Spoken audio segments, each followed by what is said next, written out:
Hey guys, and welcome back to my channel. Today I wanted to do a what I read in fall video, so September and October.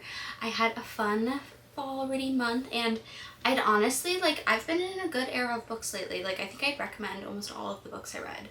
So if you're still in a fall reading mood, these are some good recs. I think I have maybe a week or two left of fun fall reads in me, and then I'm going to transition to winter and maybe some fun Christmas romances. But I figured we'd go in order, so I'm going to start with September. The first book I read in September was Malibu Summer by Libby Gale. I picked this up in a bookstore in Seattle and finished it while I was on my trip there. I really liked it. It was a good segue book out of my summer reads into fall. Not too lighthearted, if that's kind of what you're looking for. It definitely talks about grief. I wasn't obsessed with the writing style, but I still enjoyed it. I think this is a solid 3-star read. Next, I read Seven Summers by Paige Toon. This was something I was not the most obsessed with, honestly. I thought I'd really like it because she's going back through all of the summers she's had in this cute little beach town. And I've read a lot of books like this, but this just wasn't my favorite version that I've read. I didn't really like the guy in it, so I wasn't really rooting for the romance, and I kind of just read to see how her life would turn out, and it was a little bit depressing because she was definitely going through it. And yeah, so it just wasn't my favorite summer read, so I'd say 3 stars on this one. Next is where we start to get really good. I read Daydream by Hannah Grace. This book, I was so excited for it to come out, and it did not disappoint at all. It's so cute. It follows Henry, who's been part of the Icebreaker universe for a while now, and it just is beloved. And this overachieving, very anxious eldest daughter, and I love her so much. And I just love her journey too, and how she finds friends and feels at home, and just I just feel they heal each other, and it's so sweet. And I have no notes, so 5 stars. I'm so glad I got to read that right as it came out. Next, I read Not Another Love Song by Julie Soto. This was also highly anticipated for me because I read her first book, Forget Me Not, and I was obsessed with it. It was so good. She just writes they're such engaging romances. You're not bored, you love the characters, and she writes good fun. And I feel the perfect amount of it. So yeah, I really enjoyed this. It's about 2 musicians in the same orchestra. I think is the orchestra? Yeah, it is an orchestra. But yeah, it's just again, no notes. This was a perfect book. I enjoyed it so much, and I flew through it. So 5 stars. Next, I continued on with this Disney romance series that I've been reading. I read Tangled Up in You first by Christina Lauren, and I really enjoyed that. And they're just cute, easy reads, and they're fun characters, and it reminds you of the movies while still being I don't know, I'm just enjoying them. So I read If the Shoe Fits, and this one is the Cinderella. It's kind of a Cinderella story-esque, which I love. I love Cinderella stories. Except this one, she's gonna be on, she's the first plus-size woman to be on The Bachelor. And it's really fun, and I really enjoy her character, and I love the way she talks about her body, and I just think this is a positive representation.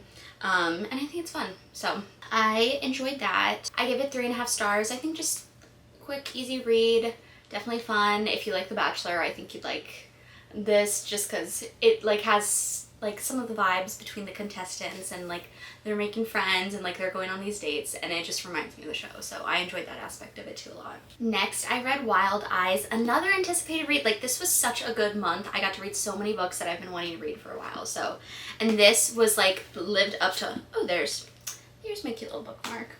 This lived up to all of my expectations. It was so good. It was way better than the first one. I liked the first one, but I wasn't as obsessed with it as I thought it would be. And this one was oh my god, it just blew the first one out of the water. I loved their relationship so much. I loved each of the characters. And yeah, it was just a really cute book, and I enjoyed every chapter, and I just wanted to keep reading. I will say it had my least favorite trope at the end, so I've knocked it down to 4.5 stars, but it's still a great book, and I would still highly recommend. Next, I don't have this with me because I left it with my mom, but Throne of the Fallen. I read that and I loved it. Oh my god, that like really got me in like a fantasy mood, and like I kind of like stopped reading as much romance after this because I was just like, I just love being immersed into a fantasy world, and I didn't realize it's already a world I'm familiar with and really enjoyed because I read The Kingdom of the Wicked, the trilogy, and I didn't even realize that. Like I don't know why I didn't see people like connecting the two series, but this got me into fantasy. I'm excited. I think the new one just dropped, so I'm excited to continue on with this series, and yeah, that was really fun. So I think that's like 4 stars. Next, I read Kiss the Girl. This was also in the Disney series. So this was Ariel, and she's in a band with all of her sisters. And the book starts with her being able to leave and like start and do her own thing. And so what she ends up doing is she ends up going on tour with Eric, his band. And so they're just cute. I like their relationship a lot. It's fun to like see the touring process, like to read about them on tour together and all the different places they're going. And there's just like silly scenarios. Like it's just really cute. So I enjoyed reading that. I think I'd give that like a 3.5 stars. Next, I read The Enemy by Sarah Adams. I read a fair amount of her stuff, and I will say I think this is the least favorite of her books that I've read. I just did not like the female main character. I thought she was like very like caricature-esque, too quirky for me, not very relatable. And then the guy was like fine, but he wasn't wowing me, and I wasn't wowed by their relationship or their connection. It's an easy read, like it's very short, you'll get through it quickly, but I don't know, it just was not my thing personally, so I did say this is like 3 stars. And that was everything for September, so we're gonna move on to October. October was another good month, and as I said, I was in a fantasy kick, so I started One for My Enemy by Olivia Blake. Oh my gosh, I was like not expecting to love this as much as I did. Like it was so good. I was like immediately like drawn in within like the first chapter. Like it's such a fun world. It's like witches, it's Romeo and Juliet retelling, except you don't know which couple is Romeo and Juliet. It's like warring witch families, and you're getting insight into the different siblings in each family, and even the parents. Like it's just such a good cast of characters, and you're like entertained by everyone. You know, like there's no POV that you're like, oh, this is boring. Like there's just so much happening, and it's just so fun. So I would highly recommend this. I think I gave this 5 stars. Like I have no notes. I really enjoyed it, and people have not been rating it as highly as I would expect them to, because I loved this. Next, I read Ministry of Time. I've been really excited to read this because the concept of this was just so cool to me.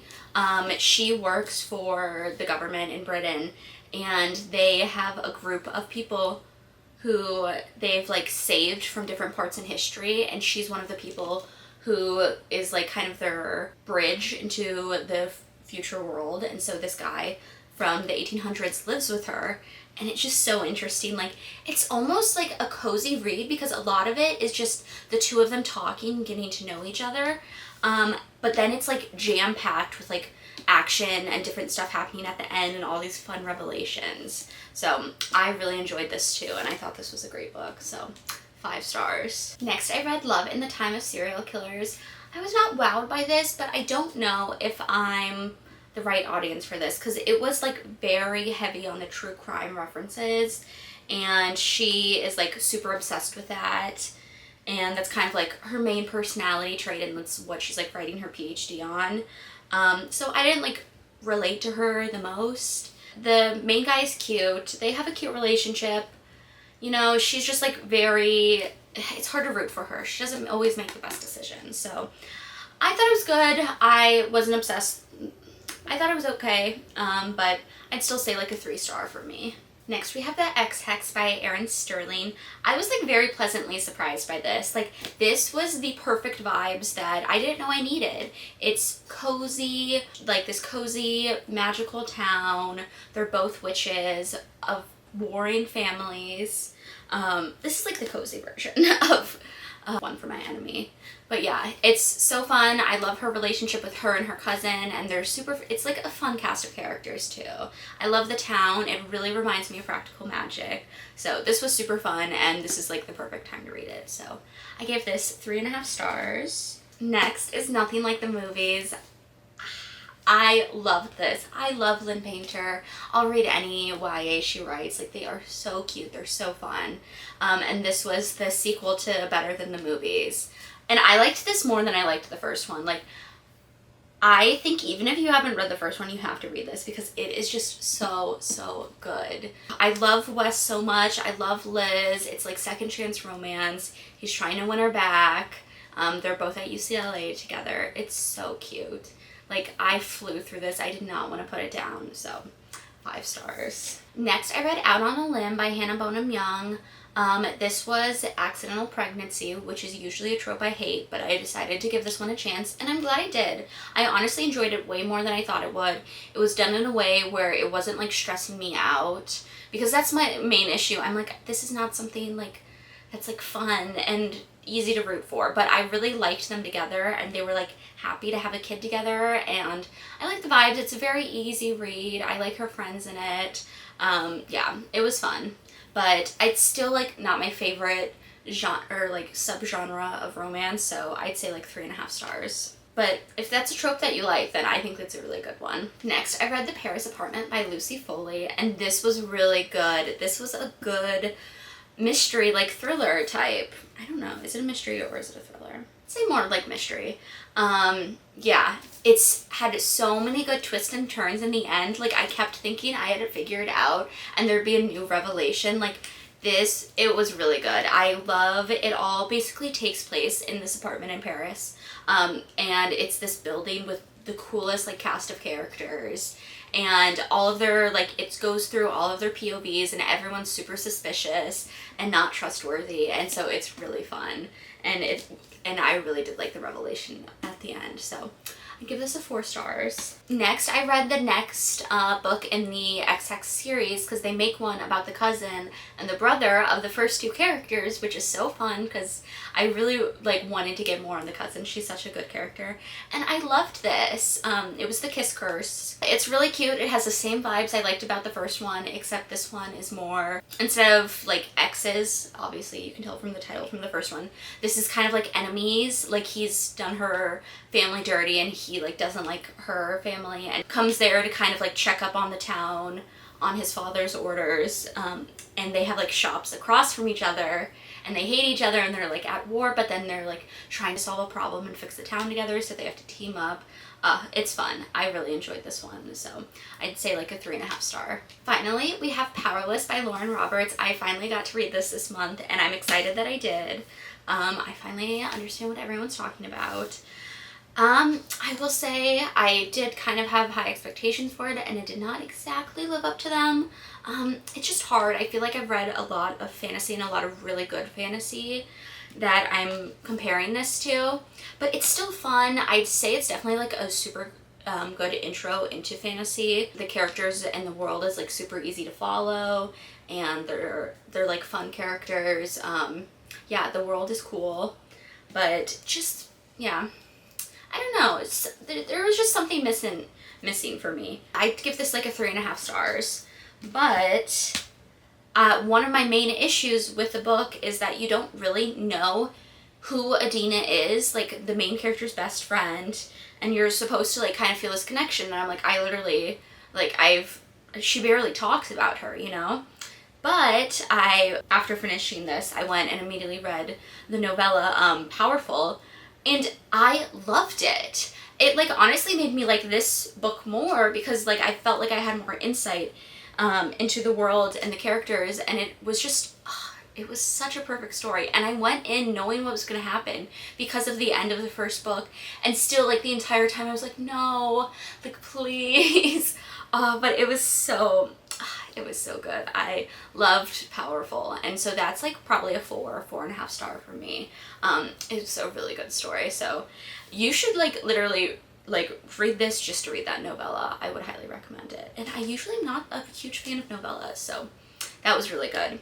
But yeah, that is everything I read this fall. We have definitely a good selection of books here, and I read a lot of physical books. Got to start to clear off my TBR, which I have since filled, but you know, nobody's perfect. But thank you guys for watching, and I'll talk to you guys later.